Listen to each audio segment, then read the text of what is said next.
Good morning friends, जी के 2020 में आपका हार्दिक स्वागत है। दोस्तों आज है 14 मार्च 2019 और आज से करंट अफेयर से रिलेटेड जो भी बड़ी खबर है हमारे सामने आ रही है और उसी में आने वाले एग्जाम में करंट अफेयर के क्वेश्चन निकाले जा सकते हैं, उसी के बारे में आज मैं चर्चा करूंगा। तो दोस्तों आज का चर्चा का विषय क्या क्या है उसी के बारे में ये हाईलाइट देखिए। ऑस्ट्रेलिया और भारत के एक दिवसीय क्रिकेट श्रृंखला हाल ही में संपन्न हुई है। विश्व किडनी डे हाल ही में है। मेढक की एक नई प्रजाति की खोज की गई है। हैरी हटरी डिस्टिंग्विश्ड परफॉर्मेंस मैनेजमेंट अवार्ड की घोषणा की गई है। शार्क के विलुप्त हो चुकी एक नई प्रजाति की खोज की गई है। विद्युत का सबसे बड़ा खरीदार देश कौन है उसी के बारे में। वीजा सुरक्षा समझौता हाल ही में हुआ है, उस देश के बारे में आज हम चर्चा करेंगे। और उसी के साथ साथ तमिलनाडु के उत्पाद को मिला है जीआई टैग। सबसे बड़ा हथियार आयातक देश, गोल्डन पीरियड को बढ़ाया गया है। राज्य में सबसे अधिक शत्रु संपत्तियां किस स्टेट में है। पीएलओएस बायोलॉजी अंतरराष्ट्रीय खाद्य और आतिथ्य मेला हाल ही में आयोजित हो रहा है, उसी के बारे में। और नोबेल पुरस्कार विजेता के जीवन पर हाल ही में एक फिल्म का निर्माण होने वाला है, उसी के बारे में। और साथ साथ दोस्तों देखिए आज चर्चा में करने वाला हूं हिंद प्रशांत और अटलांटिक महासागरों में 7000 नई अति सूक्ष्म प्रजातियों की खोज की गई है। सर्वोच्च न्यायालय की संविधान पीठ ने हाल ही में कई बहुत बड़े फैसले लिए हैं, उसी के बारे में। भारत में कच्चे तेल का आयात करने वाला देश कौन है उसी के बारे में। रिटेल एसोसिएशन ऑफ इंडिया की रिपोर्ट हाल ही में आई है। ये सारे टॉपिक पर मैं आज आपसे क्वेश्चन पूछने वाला हूं, तो दोस्तों प्लीज प्लीज प्लीज आपका पूरा वॉच टाइम हमें ये YouTube का पूरा वीडियो देखकर जरूर दीजिएगा। और आप हमारे चैनल पर नए हैं तो हमारी GK 2020 चैनल को सब्सक्राइब कीजिए, बाजू में बेल आइकन को प्रेस कर दीजिए। और दोस्तों ये वीडियो अच्छा लगता है तो लाइक कीजिए और आपके फ्रेंड में जितने भी व्हाट्सएप और फेसबुक अकाउंट है उसी में इस वीडियो की लिंक जरूर शेयर कर दीजिएगा। और आज के क्वेश्चन की पीडीएफ फाइल में मैंने यहाँ डिस्क्रिप्शन बॉक्स में नीचे रख दी है, वहां लिंक पे क्लिक करके आप डाउनलोड कर सकते हैं। तो चलिए स्टार्ट करते हैं पहला क्वेश्चन। हाल ही में कितने साल बाद ऑस्ट्रेलिया ने भारत में एक दिवसीय क्रिकेट श्रृंखला जीती है। तो दोस्तों कल ही ऑस्ट्रेलिया ने एक दिवसीय क्रिकेट श्रृंखला जीती है और वो 10 साल के बाद जीती है।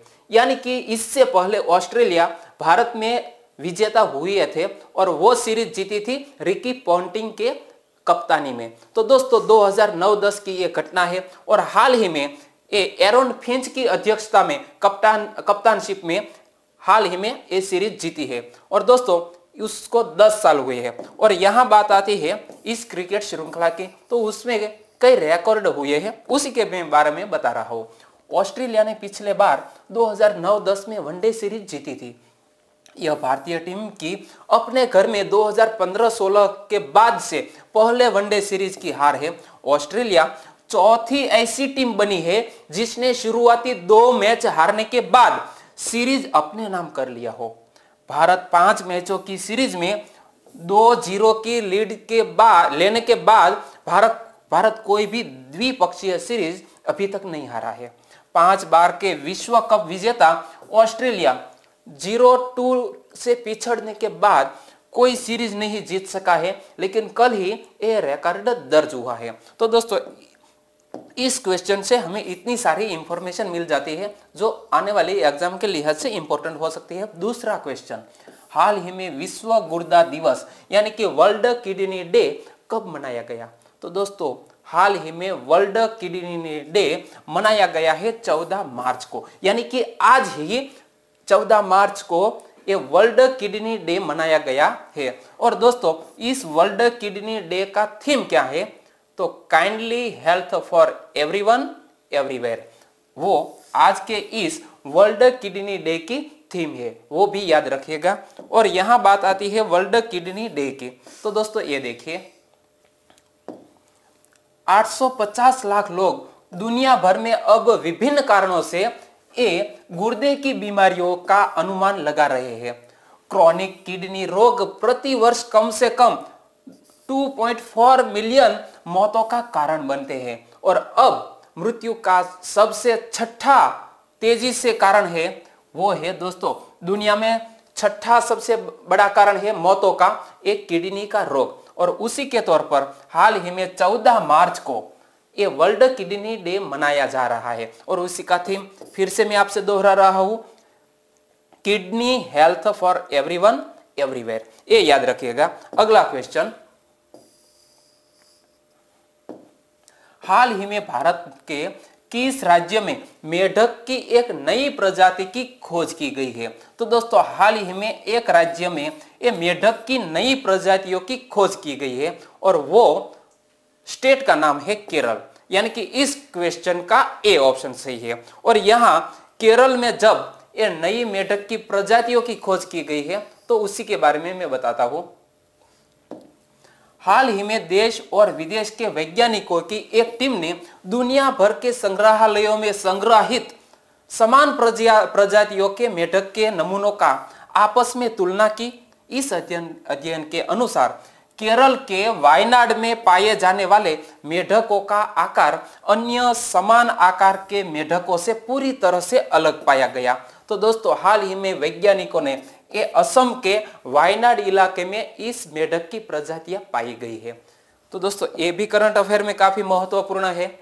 चौथा क्वेश्चन, हाल ही में किसे 2019 के हैरी हटरी डिस्टिंग्विश्ड परफॉर्मेंस मैनेजमेंट अवार्ड से सम्मानित किया गया है? तो दोस्तों हाल ही में 2019 में हैरी हटरी डिस्टिंग्विश्ड परफॉर्मेंस मैनेजमेंट अवार्ड से सम्मानित किया गया है प्रजापति त्रिवेदी को। यानी कि इस क्वेश्चन का सी ऑप्शन सही है। और यहां बात आती है प्रजापति त्रिवेदी की। तो दोस्तों ये इमेज में देखिए, ये है प्रजापति त्रिवेदी। तो दोस्तों ये अवार्ड उसको क्यों दिया गया, ये भी एक क्वेश्चन बनता है।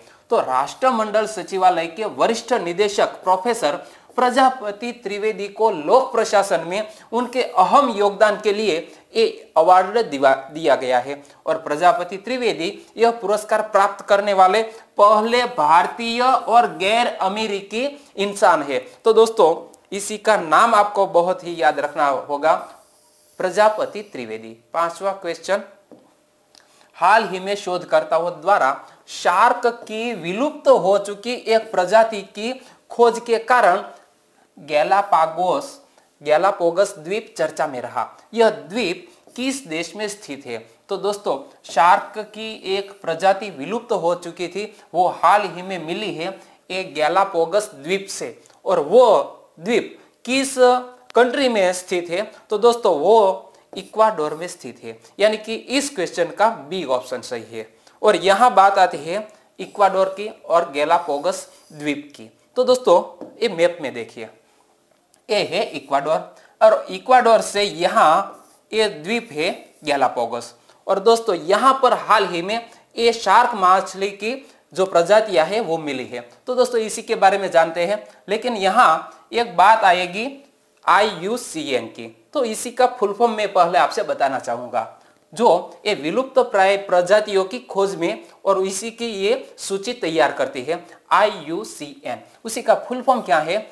International union for conservation of nature. तो दोस्तों शार्क की यह विलुप्त हो चुकी प्रजाति हैमरहेड वंश से संबंध रखती है। यहाँ हैमरहेड की इस प्रजाति की लगभग 20 विलुप्त प्राय शार्क मछलियां देखी गई है। और IUCN ने हैमरहेड शार्क की 2 प्रजातियों को लुप्त होने वाली श्रेणी में रखा है। और इसी का एक बड़ा कारण इसका जरूरत से ज्यादा शिकार करना है। तो दोस्तों हाल ही में एक करंट अफेयर में काफी इंपॉर्टेंट टॉपिक है।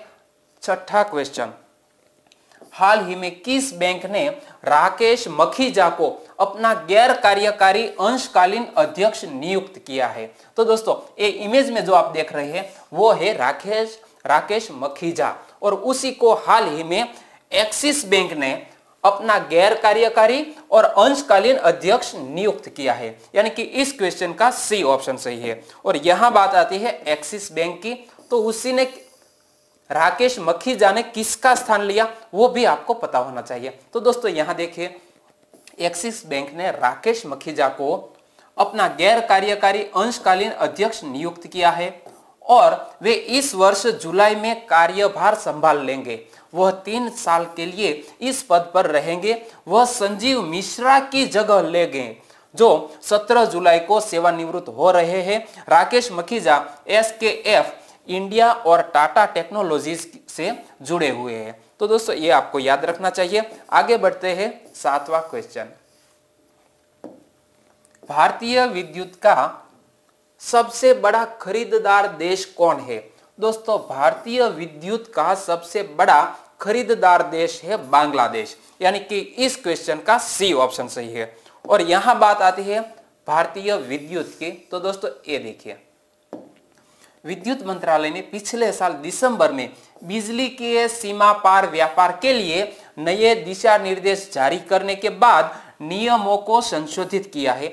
और उसी के तौर पर हाल ही में चर्चा में है कि वित्तीय वर्ष 2018-19 में नेपाल, बांग्लादेश और म्यांमार को 6.4 बिलियन यूनिट्स की आपूर्ति की गई है और सबसे ज्यादा आपूर्ति की गई है बांग्लादेश की, यानी कि इस क्वेश्चन का ये बांग्लादेश ऑप्शन सही था। आगे बढ़ते हैं 8वां क्वेश्चन।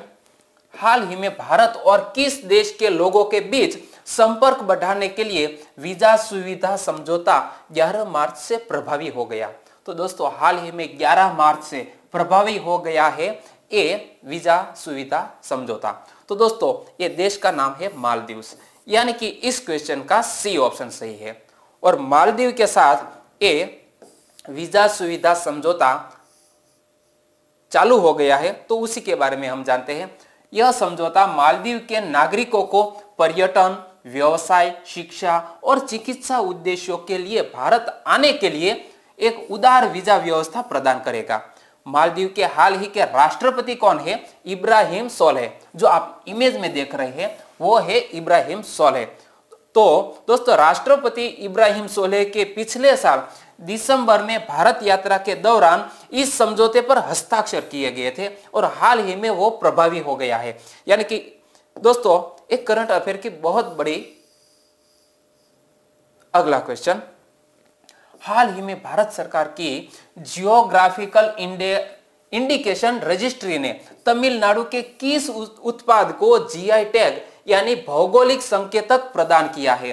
तो दोस्तों हाल ही में करंट अफेयर में ये जीआई टैग्स काफी चर्चा में रहता है और हाल ही में कई सारी ये प्रोडक्ट को जीआई टैग्स दिया गया है, तो ये काफी महत्वपूर्ण होता है। तो दोस्तों हाल ही में ये जीआई टैग तमिलनाडु के एक उत्पाद है और उसी का नाम है पारंपरिक थिरुभुवनम रेशमी साड़ियां, यानी कि इस क्वेश्चन का डी ऑप्शन सही है। और हाँ दोस्तों थिरुभुवनम रेशमी साड़ियां को जो तमिलनाडु से संलग्न है और उसी को हाल ही में जीआई टैग दिया गया है। और यहां बात आती है जीआई टैग की, तो दोस्तों ये साड़ी को देखिए, ये रेशमी साड़ियां है तमिलनाडु में, ये अलग किस्म से बनाई जाती है और उसी के बारे में मैं आपसे बताता हूं।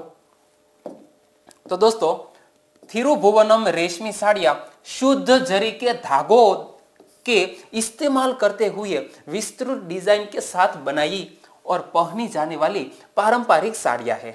थिरुभुवनम में बुनकरों द्वारा तैयार की जाने वाली ये साड़ियां गुणवत्तापूर्ण बारीक रेशम के काम के लिए प्रसिद्ध है। अब इस साड़ी के बुनकर इस प्रसिद्धि पर अपना एकमात्र अधिकार का दावा भी कर सकते हैं। और यहां बात आती है जीआई टैग की। तो दोस्तों जीआई टैग उस वस्तु अथवा उत्पाद को दिया जाता है जो किसी विशिष्ट क्षेत्र का प्रतिनिधित्व करती है या किसी विशिष्ट स्थान पर ही पाई जाती है या वह उसका मूल स्थान होता है।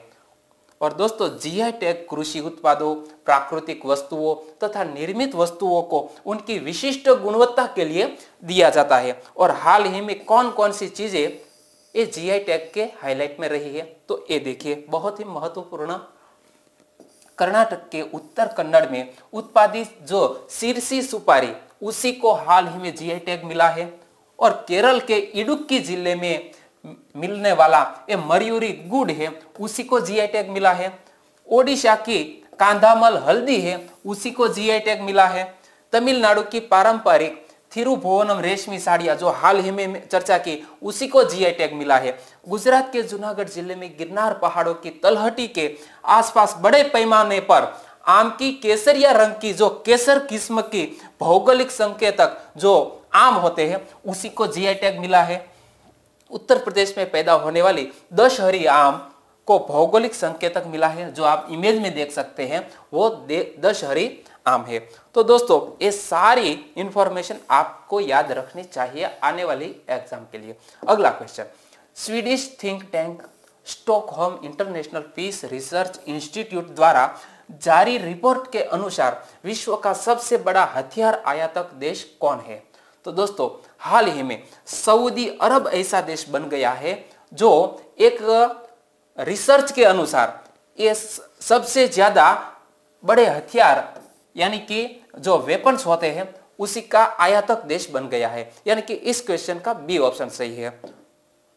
तो दोस्तों इससे पहले भारत का पहला क्रम था और अब खिसक कर भारत आ गया है दूसरे पायदान पर। तो दोस्तों ये देखिए, भारत 2014 से 18 तक प्रमुख हथियारों का दुनिया का दूसरा सबसे बड़ा खरीदार था। यह मूल्यांकन 5 साल की अवधि के लिए किया गया है। रिपोर्ट में यह भी बताया गया है कि 5 साल की ब्लॉक अवधि में 5 सबसे बड़े निर्यातक, जो निर्यातक देश है उसी में अमेरिका, रूस, फ्रांस, जर्मनी और चीन थे। अमेरिका और रूस दुनिया के सबसे बड़े हथियार निर्यातकों में से एक है और भारत उसी से ही ये वेपन्स खरीदता है। 11वां क्वेश्चन, हाल ही में किस संस्थान के वैज्ञानिकों ने मेडिकल लेबोरेटरी में कुछ ऐसी दवाइयां विकसित की है जिससे आतंकी या नक्सली हमलों में घायल हुए जवानों को अस्पताल में पहुंचाए जाने से पहले तक के जो गोल्डन पीरियड होता है उसी को बढ़ाया जा सकेगा? तो दोस्तों हाल ही में किस संस्थान ने एक गोल्डन पीरियड को बढ़ाए जाने वाली जो दवाइयां हैं वो विकसित की है? तो दोस्तों इसी का सही आंसर है DRDO। तो दोस्तों रक्षा अनुसंधान एवं विकास संगठन ने ऐसी दवाइयां विकसित की है जो घायल हमारे जवान है उसे अस्पताल पहुंचाए जाने के पहले का जो समय अवधि होता है वो काफी मायने रखता है और उसी में बढ़ाया जा सकता है। तो दोस्तों इस क्वेश्चन का सी ऑप्शन सही है और किस तरह यह दवाइयां काम करेगी वो भी मैं आपको बता रहा हूं। तो दोस्तों हमारे जब घायल जवान होते हैं तो यदि घायलों को प्रभावी प्राथमिक उपचार मिल जाए तो उनकी जीवित रहने की संभावना काफी हद तक बढ़ जाती है और इसी के तहत ये जो ड्रग्स है वो निर्मित किया गया है। तो दोस्तों वैज्ञानिकों ने अपनी इस खोज को कॉम्बैट कैजुअल्टी ड्रग्स नाम दिया है। इन दवाइयों में रक्तस्राव को तुरंत रोकने वाली दवा, विशेष प्रकार की ड्रेसिंग्स और ग्लिसरेटेड सैलाइन शामिल होते हैं। DRDO के institute of nuclear medicine and allied sciences में ये दवाइयां तैयार की गई है। तो दोस्तों हाल ही में ये इंफॉर्मेशन यदि आपको अच्छी लगती है तो वीडियो को प्लीज पॉज करके आप जरूर देख लीजिएगा। आगे बढ़ते हैं। 12वां क्वेश्चन, हाल ही में किस राज्य में सबसे अधिक शत्रु संपत्तियां है? दोस्तों हाल ही में अधिक शत्रु संपत्तियां उत्तर प्रदेश में है, यानी इस क्वेश्चन का ए ऑप्शन सही है। और यह शत्रु संपत्तियां आखिरकार होती क्या है वो मैं आपको बताता हूं। शत्रु संपत्ति वह संपत्ति है जिसे बंटवारे के समय लोग छोड़कर पाकिस्तान और 1962 में भारत चीन युद्ध के बाद जो भारत छोड़कर चीन चले गए थे। शत्रु संपत्तियों में पाकिस्तान की नागरिकता लेने वाले लोगों की 9,280 संपत्तियां और चीन जाने वाले लोगों की 126 संपत्तियां शामिल है भारत में। तो उसी को बोलते हैं शत्रु संपत्तियां, यानी कि भारत छोड़कर जो चीन या पाकिस्तान चले गए हैं और उसी की संपत्ति भारत में स्थित है वो शत्रु संपत्तियां कहलाती है। दोस्तों 13वां क्वेश्चन, हाल ही में चर्चा में रहा PLOS बायोलॉजी क्या है? तो दोस्तों हाल ही में चर्चा में है PLSO बायोलॉजी। तो दोस्तों ये जैविक विज्ञान को समर्पित एक पत्रिका है, यानी कि इस क्वेश्चन का बी ऑप्शन सही है। आप इमेज में भी देख सकते हैं ये PLOS बायोलॉजी पत्रिका। जो आप इमेज में देख रहे हैं वो है PLOS बायोलॉजी पत्रिका। तो इसी के बारे में हम जानते हैं। जैविक विज्ञान को समर्पित पत्रिका PLOS बायोलॉजी में प्रकाशित एक रिपोर्ट के अनुसार पृथ्वी की सतह पर पाई जाने वाली लगभग 84% प्रजातियों पर मानवीय प्रभाव परिलक्षित होते हैं। औसत 125 प्रभावित प्रजातियों के साथ मलेशिया अत्यधिक प्रभावित प्रजातियों वाले देशों में से पहले स्थान पर है। भारत में औसत 35 प्रजातियों प्रभावित है और यह 16वें स्थान पर है। आगे बढ़ते हैं, अगला क्वेश्चन। हाल ही में कहां अंतरराष्ट्रीय खाद्य और आतिथ्य मेला, जिसे नाम दिया गया है आहार, उसका 34वां संस्करण की शुरुआत हो गई है और 12वीं मार्च से वह शुरू हुआ है। तो दोस्तों हाल ही में ये अंतरराष्ट्रीय खाद्य और आतिथ्य मेला यानी कि आहार, उसका 34वां संस्करण शुरू हुआ है नई दिल्ली के प्रगति मैदान में। यानी कि इस क्वेश्चन का बी ऑप्शन सही है। और ये मेले के तहत काफी कंट्री यहां हिस्सा लेने आए हैं, तो उसी के बारे में मैं बताता हूं। इंडिया ट्रेड प्रमोशन ऑर्गेनाइजेशन द्वारा आयोजित इस 5 दिवसीय मेले में भारत और विदेशों के 560 से अधिक प्रतिनिधियों के खाद्य उत्पादों, मशीनरी, खाद्य और पेय पदार्थ, उपकरण, आतिथ्य और सजावट के सामान, कन्फेक्शनरी आइटम आदि शामिल है। तो दोस्तों हाल ही में ये आहार नामक ये जो international food and hospitality fair है वो आयोजित हो रहा है 2019 का प्रगति मैदान दिल्ली में, जो 5 दिवसीय आयोजित होने वाला है 12, 13, 14, 15 और 16 मार्च को। आगे बढ़ते हैं, 15वां क्वेश्चन। हाल ही में भारत के किस नोबेल पुरस्कार विजेता के जीवन पर फिल्म बनाने की तैयारियां शुरू हो गई है? तो दोस्तों बहुत बड़ी घटना है। नोबेल पुरस्कार विजेता मदर टेरेसा के जीवन पर उसकी बायोपिक बनाने जा रहे हैं हमारी फिल्म इंडस्ट्री। तो इस क्वेश्चन का बी ऑप्शन सही है। और मदर टेरेसा की बात आती है तो ये देखिए उसी को शांति का नोबेल प्राइज पुरस्कार भी मिला था। तो मदर टेरेसा के जीवन पर फिल्म बनाने की तैयारियां शुरू हो गई है। अब बायोपिक का नाम मदर टेरेसा द संत रखा गया है। सीमा उपाध्याय ने फिल्म की स्क्रिप्ट लिखी है और वह इसका निर्देशन भी करने वाली है। मदर टेरेसा 1929 में अल्बानिया से भारत आई थी और 1979 में मदर टेरेसा को नोबेल शांति का पुरस्कार से सम्मानित किया गया था। तो दोस्तों कोटि कोटि वंदन मदर टेरेसा को। आगे बढ़ते हैं अगले क्वेश्चन की ओर। तो 16वां क्वेश्चन।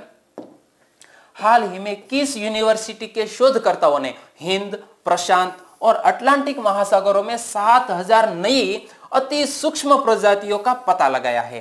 तो दोस्तों हाल ही में ये 3 महासागरों में Hong Kong university of science and technology ने ये 7000 नई प्रजातियों, अति सूक्ष्म प्रजातियों का पता लगाया है इस समुद्र में। तो दोस्तों इस क्वेश्चन का ए ऑप्शन सही है। और दोस्तों इसी के साथ ही हमारी धरती पर जो 35,000 प्रजातियां थी उसी में इजाफा हुआ है। तो दोस्तों ये देखिए शोधकर्ताओं को 8 साल का समय लगा और उनकी यह खोज इस बात को गलत साबित करती है कि दुनिया भर में केवल 35,000 सूक्ष्म प्रजातियां हैं। इन प्रजातियों की खोज से एंटीबायोटिक्स और एंटी ट्यूमर दवाएं बनाने में मदद मिल सकती है, क्योंकि एसिडोबैक्टीरिया और बायोसिंथेटिक जीन समूहों की अधिकता इसमें पाई गई है। तो दोस्तों हाल ही में काफी महत्वपूर्ण ये इवेंट रही है, ये घटना को आप ध्यान से पढ़ लीजिएगा। 17वां क्वेश्चन। भारत के सर्वोच्च न्यायालय की संविधान पीठ में कम से कम कितने न्यायाधीश होते हैं? तो दोस्तों संविधान पीठ इसे कहते हैं जिसमें कम से कम 5 न्यायाधीश हो, यानी कि इस क्वेश्चन का बी ऑप्शन सही है। और दोस्तों 5 से बढ़कर वो 7, 9 या 13 तक हो सकते हैं। तो इसी के बारे में हम चर्चा करते हैं। भारत के सर्वोच्च न्यायालय की संविधान पीठों ने विशेषकर हाल ही के महीनों में ये ऐतिहासिक निर्णय देते हुए ये हमारा कॉन्स्टिट्यूशन काफी चर्चा में रहा है। ये क्या है संविधान पीठ? अनुच्छेद 145(3) कहता है कि कम से कम 5 न्यायाधीशों को ऐसे मामलों की सुनवाई करने की आवश्यकता है जिनमें संविधान की व्याख्या के अनुसार कानून का पर्याप्त प्रश्न या अनुच्छेद 143 के तहत कोई संदर्भ शामिल होता है। तो इसी के तहत यह चर्चा में रहा है संविधान पीठ। 5 सदस्यों कम से कम होने चाहिए। 18वां क्वेश्चन, हाल ही में भारत में कच्चे तेल का कितना फीसदी आयात किया जाता है? दोस्तों हाल ही में एक कच्चे तेल का 80% हम विदेश से आयात करते हैं, यानी कि इस क्वेश्चन का डी ऑप्शन सही है। और कच्चे तेल की आयात के बारे में यहाँ चर्चा करते हैं। तो दोस्तों ये देखिए, ईंधन के आयात पर हमारी निर्भरता बढ़ती जा रही है। देश में कच्चे तेल का 80% आयात किया जाता है और यह आयात मुख्यतया इराक, सऊदी अरब और प्रतिबंधित से जूझ रहे ईरान से किया जाता है। सन 2040 तक यह 50% हो सकता है ये पेट्रोलियम के कच्चे तेल का आयात। 19वां क्वेश्चन, हाल ही में प्रकाशित रिटेल एसोसिएशन ऑफ इंडिया की रिपोर्ट अनुसार ई कॉमर्स बाजार वर्ष 2021 तक कितना हो जाएगा? तो दोस्तों हाल ही में ये रिटेल एसोसिएशन ऑफ इंडिया की एक रिपोर्ट आई है। इसमें छपा गया है कि ई कॉमर्स बाजार जो 2021 तक कितना हो जाएगा? तो दोस्तों 2021 तक हो जाएगा 84 अरब डॉलर, यानी कि इस क्वेश्चन का सी ऑप्शन सही है। तो दोस्तों ई कॉमर्स के तहत जब हम बैंकिंग की कोई खरीदारी या कोई भी चीज खरीदते हैं तो हम मोबाइल या बैंकिंग प्रणाली का इस्तेमाल करते हैं, यानी कि ई कॉमर्स अपनाते हैं। तो दोस्तों 2017 में यह 24 अरब डॉलर का था। भारत में ई कॉमर्स बाजार सालाना 32% की दर से बढ़ रहा है। देश में इंटरनेट के उपयोगकर्ताओं की संख्या 60 करोड़ से भी अधिक होने के कारण देश में ई कॉमर्स की रफ्तार तेजी से बढ़ रही है। और दोस्तों लास्ट वीडियो में मैंने आपसे एक क्वेश्चन पूछा था और वो क्वेश्चन था रक्षा अनुसंधान एवं रक्षा संगठन यानी कि डीआरडीओ ने किस स्थान से गाइडेड पिनाक मिसाइल का सफल परीक्षण किया है? तो दोस्तों लगभग सभी दोस्तों ने इसका सही आंसर दिया है, सभी को हार्दिक बधाई। यानी कि इसका सी ऑप्शन सही था, पोखरण रेंज से ये डीआरडीओ ने पिनाक गाइडेड मिसाइल का सफल परीक्षण किया है।